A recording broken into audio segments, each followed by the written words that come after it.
about the Roses Through the Cracks film, which ended abruptly simply because it's more of a preview of what's to come. I'll give you a little backstory. Okay, Maya's here and Jen and Kimberly's here. Okay, great. These three are coming up. Basically what happened is we have some fantastic volunteer editors that help with our program. So once the program is done, basically at the end of the 5 weeks, all the groups had what we call paper edit, kind of like an outline of what they wanted the film to be. And then we enlist the help of fantastic volunteers to help us edit the films. Of course, life gets in the way at times. So one of our editors that we solicited the help of, unfortunately kind of fell off the earth, if you will. So we had to find another editor, a fantastic editor named Liz Canning. So this project, as we'll talk about in a moment, is beautifully complex and in multiple languages and with many interviews. So what you saw tonight is a preview of the film that will be done very soon. So thank you for your patience. And now we're going to talk about it. Hi, hello. So Maya, do you want to take it from there? Tell us kind of where is the film at in this moment and what else are we going to see when it is done? So currently we just have like what you saw. But yeah, so we interviewed a total of like 4 immigrants.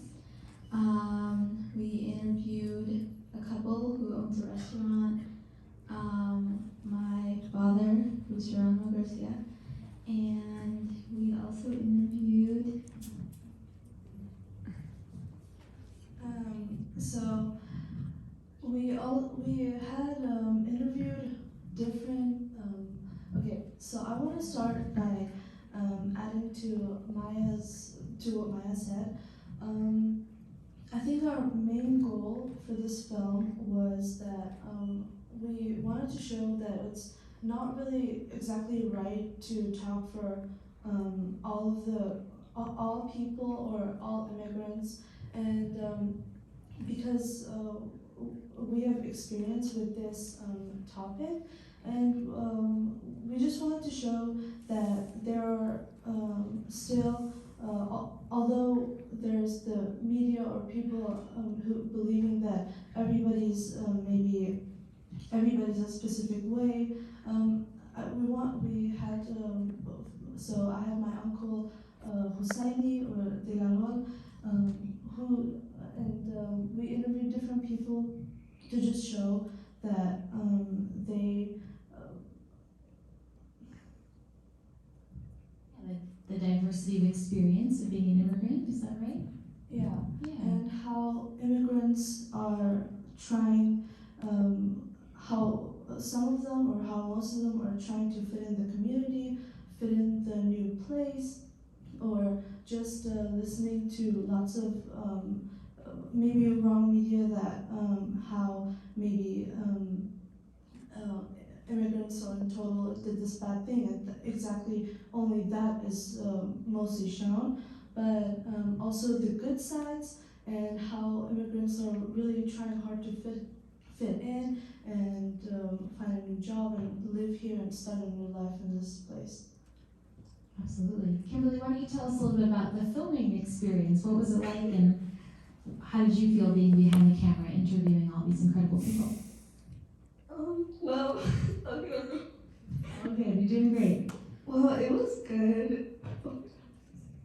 It was good. It was good.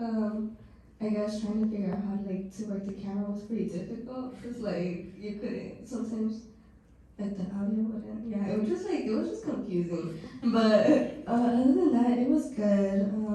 I think we really helped each other out throughout everything, and we were there for each other. And if any of us needed help, then we would help each other out. And the whole filming thing was pretty confusing too, because sometimes some people couldn't make it, and then some people could.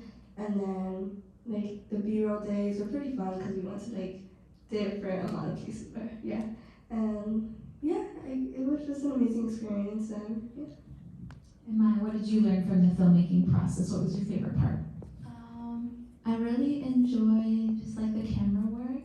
I thought that was really interesting, and I mean we all worked on different aspects of the film. So we would have one interview, so one person would interview someone, and then the rest would do either the lighting or the camera work, and then we would switch off.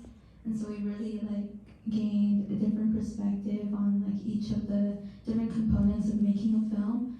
And yeah, like Narius has said previously, we really wanted to highlight the contrast that exists within like the immigrant experience, especially since a lot of media, we felt a lot of media really only highlights the challenges that immigrants face, and though they do face those challenges, there also exists moments of beauty that they find in their communities and with themselves, and how they continue to bring sort of like joy into their lives. So we really wanted to highlight that contrast of challenges and beautiful moments. Is that where the title comes from? Can you tell us a little bit about the origin of the title and tell us again what it is? So I'll give this one to Kimberly because she was really sort of like the one who helped come up with this. Well, me and Alex was talking, one of our other persons that couldn't be here, unfortunately. But we were thinking about it, and we had kind of came up with it in Spanish. But I guess we just translated it to English, and it's just really brought out like the fact that like roses to the cracks. It means like beauty between like, because people usually only see the bad things about immigrants, like oh like but like other than that, like the people that you see happy at a carne asada or something like that, it's immigrants. Like they know how to like, even they've been through so much, but yet they still find a way to be happy. And I think they're very hardworking people who always like, how to say it, like they always find a way to salir adelante, even though like sometimes it's like not as easy for them because they come at a young age and it's like, oh, like sometimes they don't really have anyone here, and some people do have people here, and it's just like, yeah, it's just really like, that's what the title comes from. Absolutely. And, yeah. And does anyone want to comment on, so what will be the call to action, or what feeling do you want to give the audience once the film is done? We get to see the full version. What do you want us to feel and think about after? So we really just wanted to bring like sort of like an awareness to the experience that we have all like, I guess, seen or witnessed through our families and through our communities, and just really make that, like bring that to like a bigger screen, have that like representation, and just helping like our communities grow and show how we really are like how there are like different diasporas, especially in Los Angeles, that make up this city and like this entire country. And yeah, we really just wanted to bring awareness to that fact. I think it's also, I want to mention that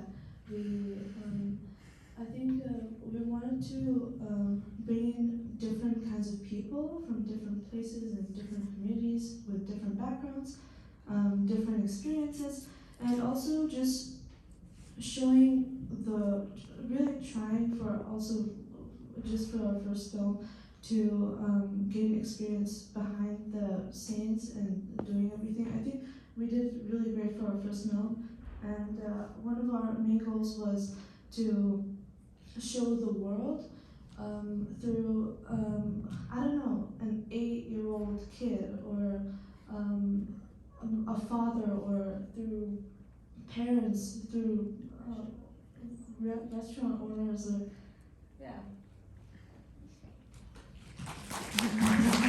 Absolutely. Really good. Does anyone have any questions for this group? Yes, ma'am. Hi. Hi, Bonnie.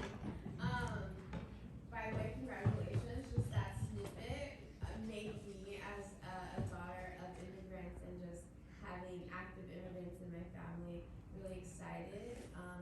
I really appreciate you guys putting, immigrants in our face continuously as filmmakers, because it humanizes them. I know sometimes we just go, like you guys mentioned, like, the restaurant owner order food, we don't even think like what this person's life story is and how hard it was for them to even stand in front of us in that moment and serve us something or be of service to us.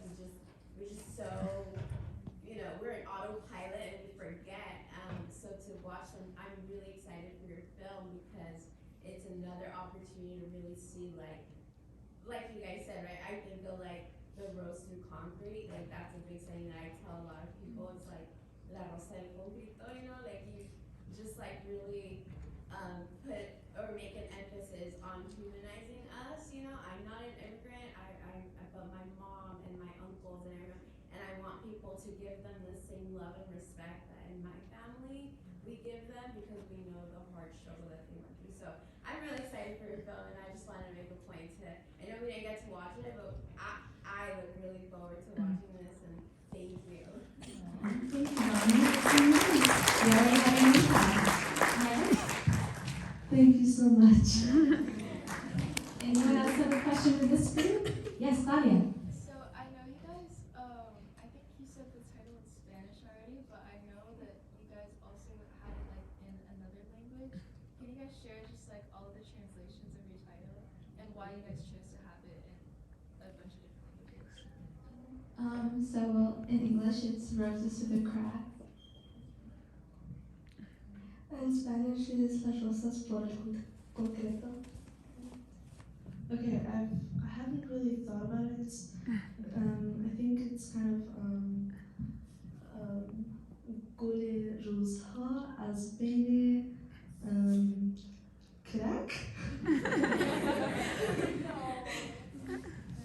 We decided to do it in many different languages because first we all come from different families. Well, my parents don't speak English properly. They know some English, they understand it, but speak it, not really. But yeah, and then like it was just better just so that it wasn't just in English because a lot of people are like, they speak English, but like some other people that like immigrants like don't really know the language, so want to be conscious of that, like not like we all come from different families and we wanted them to feel Included. included. Absolutely, yeah. I think you did that. And what's next for you three? Tell us a little bit about what's going on in your lives. What's coming up next? So I'm a senior in high school, and so I'm applying for colleges right now. A little bit stressful. But I made it as a Questbridge finalist, so hopefully.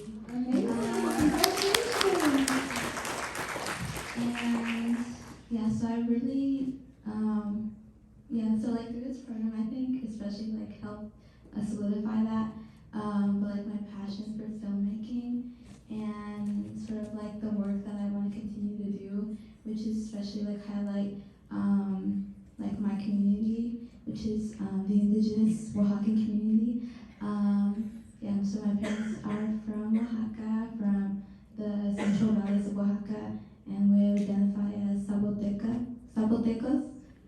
And so right now I'm working on a project about the suppression and current revitalization of Zapoteco, which is the indigenous language spoken mainly in the Central Valleys of Oaxaca. So, Amazing. And Kimberly and Iris, what's next for you? Anything you want to share? I don't really have much crack in my life. I'm a freshman, so School into high school. Oh, That's yeah. why. You just started high Yeah. school. Oh my gosh. Amazing. You've already made friends. What about you, Iris? What's going on in your life? What's next? So I like to think about it a lot. But I still don't know. But I just feel, I think, I find it really fascinating how through films, just watching from film, it just makes you question things, or maybe lots of things don't bring up a specific answer or don't like to answer to anything, but just so just kind of you wonder about things and how film changes your view of the world. I find that really fascinating, but I just feel like I'm so thankful for my uncle and for all these people that just were a part of our first experience. And I'd like to, I want to be a storyteller. I want to be a good storyteller and then express it through different ways, through film, through animation, through so I want to be a film storyteller, but yeah, I don't know which color. Beautiful. You're on your way.